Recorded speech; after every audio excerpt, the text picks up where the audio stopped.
Hi students, I am Malar. Welcome back to my channel. இன்னைக்கு நம்ம வீடியோல 12th standard maths chapter 9 exercise 9.1 கான introduction தான் பார்க்க போறோம். இந்த இன்ட்ரோடக்ஷன் பார்க்கிறதுக்கு முன்னாடி இன்டெகிரல் கால்குலஸ்னா என்னங்கிறதுக்கான பேசிக் கான்செப்ட் நம்ம வீடியோவை போஸ்ட் பண்ணிருக்கோம். அந்த வீடியோக்கான லிங்க் இந்த வீடியோவோட டிஸ்கிரிப்ஷன் பாக்ஸ்ல கொடுத்திருக்கோம். நீங்க அதை கிளிக் பண்ணி பாருங்க. அதை பார்த்தீங்கன்னா இந்த கான்செப்ட் உங்களுக்கு ஈஸியா அண்டர்ஸ்டாண்ட் ஆகும். ஓகே, நம்ம இந்த வீடியோக்குள்ள போகலாம். இந்த வீடியோல நம்ம பார்க்க போறது ரீமன் இன்டெகிரல். ரீமன் இன்டெகிரல் அப்படின்னா என்னன்னா பெர்னார்டு ரீமன்ங்கிறவர் 18ஆம் நூற்றாண்டுல கண்டுபிடிச்சதால அவரோட நேமை வச்சு இது வந்து ரீமன் இன்டெகிரல்ங்கிற மாதிரி நமக்கு வந்து கிரியேட் ஆயிருக்கு. ஓகே, இதோட கான்செப்ட் நம்ம ஒரு வீடியோ மூலமா பார்ப்போம். அப்போ நமக்கு இன்னும் கொஞ்சம் நமக்கு அண்டர்ஸ்டாண்ட் ஆகும். வாங்க ஸ்டார்ட் பண்ணலாம். ஓகே, இந்த வீடியோ கிளிப்பை நான் உங்களுக்கு டிஸ்பிளே பண்றேன் சைடில், நீங்கள் அதை பாருங்க. ஓகே, ரீமன் இன்டெகிரல், அது வந்து ரீமன் இன்டெகிரல்னாலே ஏரியா ஃபைண்ட் அவுட் பண்ணுறதுக்கு தான் நமக்கு யூஸ் ஆகுது, தெரியும் இல்லையா? ஓகே, இப்போ நம்ம ஒரு சின்ன கேர்வ் எடுத்துக்கலாம். டிஸ்பிளேல தெரிகிற மாதிரியான ஒரு கேர்வ். அதில் ஸ்டார்டிங் பாயிண்ட் லோவர் லிமிட் நம்ம சொல்லுவோம் இல்லையா? லோவர் லிமிட் வந்து ஏ, அப்பர் லிமிட் வந்து நம்ம பின்னு எடுத்திருக்கோம். இந்த ரெண்டு ரேஞ்சுக்கான ஏரியாவை தான் நம்ம ஃபைண்ட் அவுட் பண்ண போகிறோம். Already integral calculus integral concept நம்ம தெளிவாக எக்ஸ்பிளைன் பண்ணியிருப்போம். நம்ம அந்த கேர்வோட ஏரியா கண்டுபிடிக்கணும்னா அதை நம்ம பார்ட்டிஷன் பண்ணணும் இல்லையா? ஏதாவது ஒரு ஃபெமிலியர் ஸ்ட்ரக்சர், ஃபெமிலியர்னா தட் இஸ் நார்மல் ஸ்ட்ரக்சர் இருக்கு இல்லையாமா? ஸ்கொயர், ரெக்டாங்கிள், இந்த மாதிரியான ஏதாவது ஒரு ஷேப்பில் நம்ம அதை பார்ட்டிஷன் பண்ண போகிறோம். இப்போ இந்த கேர்வை பாருங்கள், என்ன மாதிரியெல்லாம் பார்ட்டிஷன் பண்ணுறாங்க பாருங்கம்மா. x1, x2, x3 இதெல்லாம் வந்து ரெக்டாங்கிள் ஷேப்பில் வரக்கூடிய பார்ட்டிஷன். இந்த கிளியராக உங்களுக்கு விசிபிள் ஆகுது பாருங்கள். அதாவது T1 இதில் நீங்கள் நல்லா பார்க்கணும். இதில் x1, x2ங்கிறது வந்து பார்ட்டிஷன், ரெக்டாங்குலர் பார்ட்டிஷன்.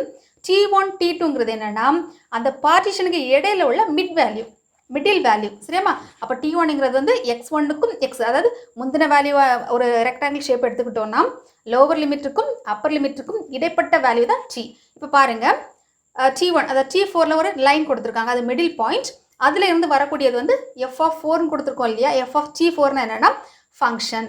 ஓகே, அதான் கொடுத்துருப்போம் பாருங்கள். சர்ஃபேஸ் ஏரியா நமக்கு தெரியும், ரெக்டாங்கிளோட ஏரியா என்னது? That is length into breadth இல்லையா? அப்போ லென்த் நமக்கு என்ன வருது? பிரெத்துங்கிறது வந்து நம்ம இதை x1 அந்த லிமிட் எடுத்துக்கலாம்.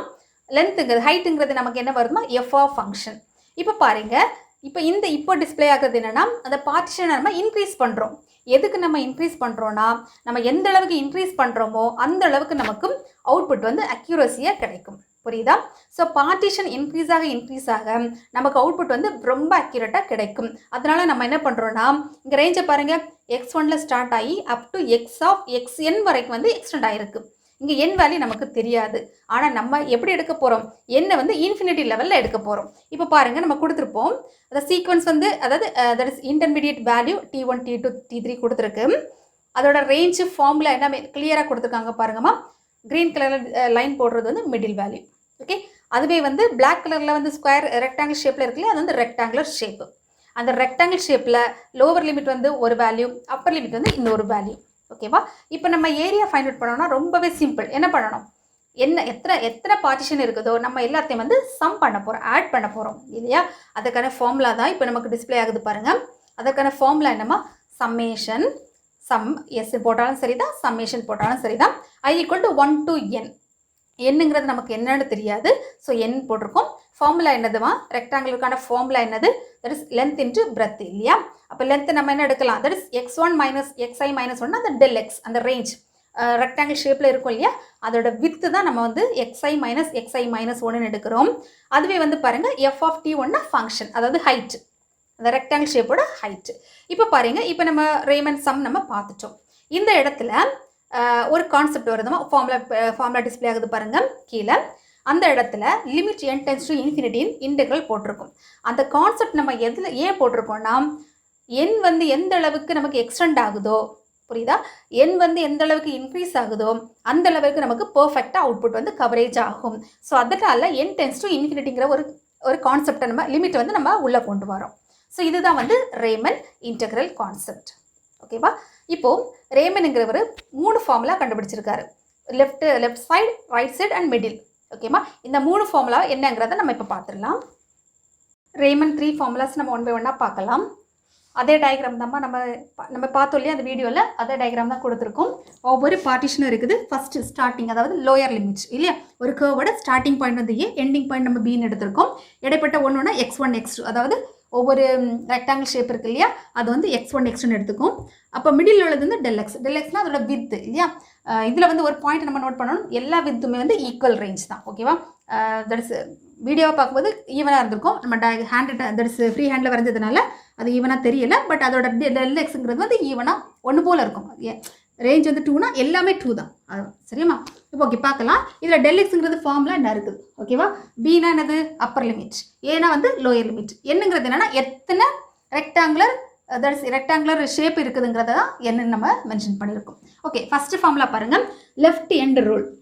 இதுக்கு உங்களுக்கு சிம்பிளாக சொல்லி தரேமா, ஒரே ஒரு ரெக்டாங்கிள் ஷேப்பை நம்ம கன்சிடர் பண்ணலாம். அந்த ரெக்டாங்கிள் ஷேப்பை நம்ம கன்சிடர் பண்ணுறேன். ஓகேவா, இந்த ரெக்டாங்குலர் ஷேப்பு.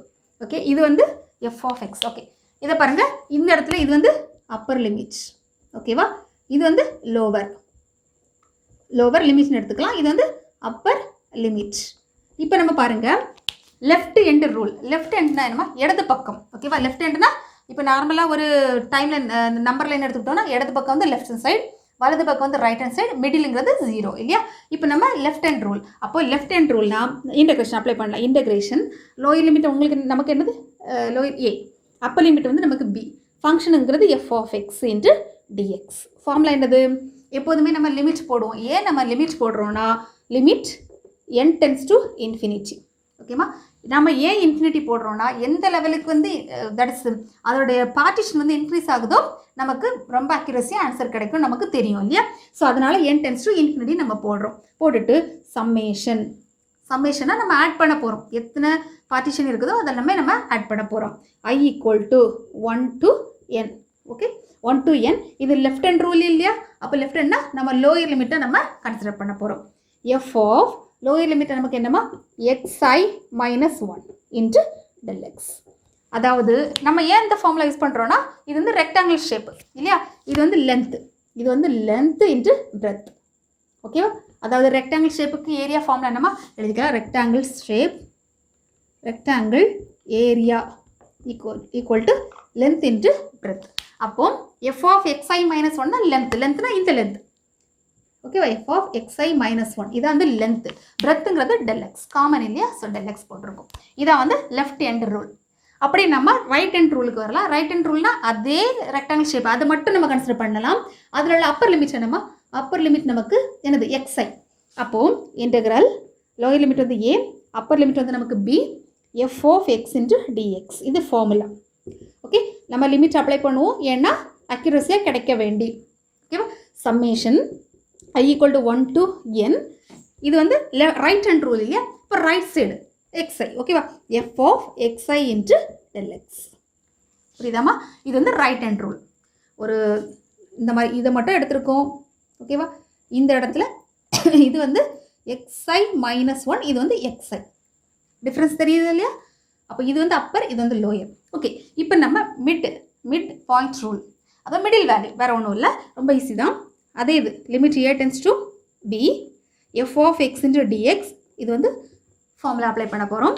இப்போ ஃபஸ்ட் வந்து நம்ம லிமிட் அப்ளை பண்ணுறோம். n tends to infinity. Summation போட போகிறோம். i equal to 1 to n தான்.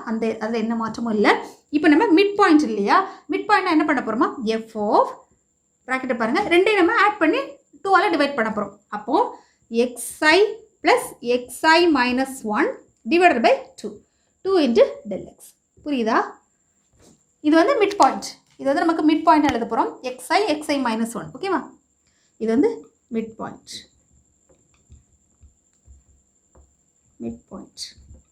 புரியுதாம்மா, மிட் பாயிண்ட்னா நம்ம தட் இஸ் ரெண்டு லிமிட்டு அப்பர், அதை ரெக்டாங்கிள் ஷேப்பில் அப்பர் லிமிட்டு லோயர் லிமிட்டை ஆட் பண்ணி 2ஆல் டிவைட் பண்ணுறோம். இதான் வந்து மிட் பாயிண்ட்டுக்கான ஃபார்முலா. இதான் நம்ம ரேமன் கண்டுபிடிச்ச 3 ஃபார்முலாஸ். இது நமக்கு ப்ராப்ளத்துக்கு யூஸ் ஆகும். Previous video link attached in this video description box. Just click on the link to watch the video. Thanks for watching.